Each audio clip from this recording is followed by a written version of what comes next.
Qamar Bani Hashim Abbas,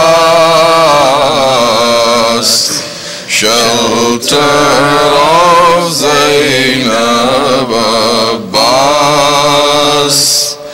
Ya Abbas, oh Ya Abbas, Ya Abbas, oh Ya Abbas. Qamar Bani Hashim Abbas, shelter of Zainab Abbas.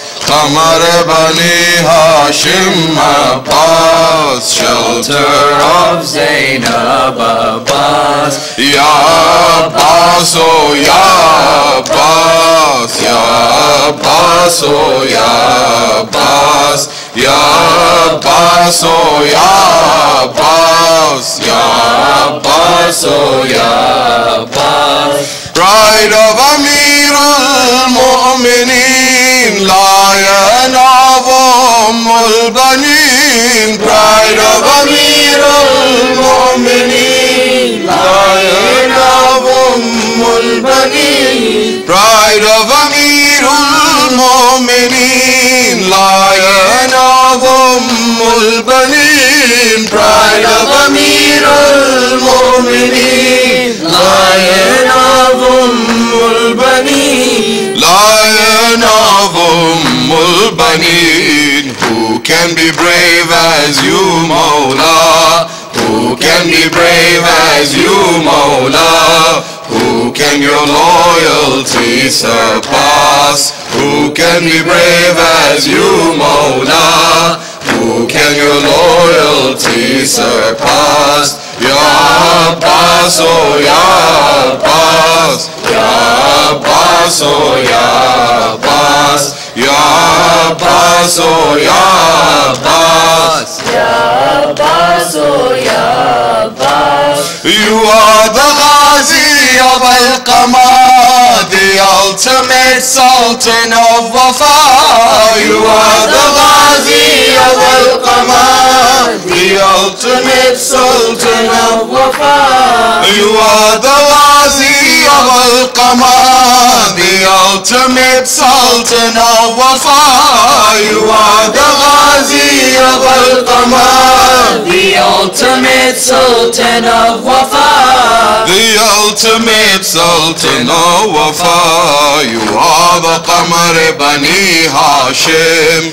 You are the Qamar Bani Hashim. Who can match your strength and class? You are the Qamar Bani Hashim. Who can match your strength and class? Ya Abbas, oh Ya Abbas, Ya Abbas, oh Ya Abbas, Ya Abbas, oh Ya Abbas, Ya Abbas, oh Ya Abbas. No scholar in history could fathom your mystery. No scholar in history could fathom your mystery. No scholar in history could fathom your mystery. No scholar in history could fathom your mystery. Could fathom your mystery. Firm as iron, soft as snow. Firm as iron, soft as snow. Sher jari qalbi hassas. Firm as iron, soft as snow. Sher jari qalbi hassas. Ya Abbas, oh Ya Abbas, Ya Abbas, oh Ya Abbas, Ya Abbas, oh Ya Abbas, Ya Abbas, oh Ya Abbas. One Abbas Karbala versus all of Ashqiya. One Abbas Karbala versus all of Ashqiya. One Abbas Karbala versus all Ashkiya, one Abbas Karbala. Verses all of Ashkiya. Verses all of Ashkiya. Kuja akhi of Imam Zaman.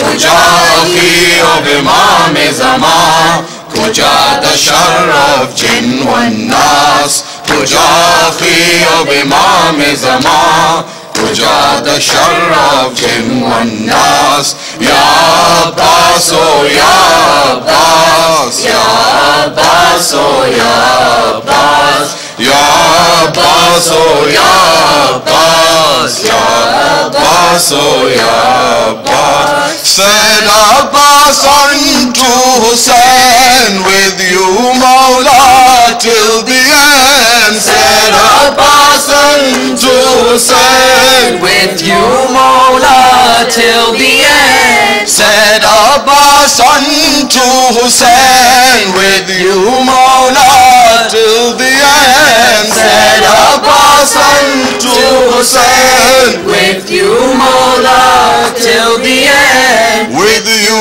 Mawla till the end. In this Laylatul Ashura, in this Laylatul Ashura, Aqa your haq is clear as glass. In this Laylatul Ashura, Aqa your haq is clear as glass. Ya Abbas, oh Ya Abbas, Ya Abbas, oh Ya Abbas, Ya Abbas, oh Ya Abbas, Ya Abbas, oh Ya Abbas. Sham Ghariba in Karbala, helpless orphans Ashkiya. Sham Ghariba in Karbala, Helpless orphans Ashkiya. Sham Ghariba in Karbala, helpless orphans Ashkiya. Sham Ghariba in Karbala, helpless orphans Ashkiya. Helpless orphans Ashkiya.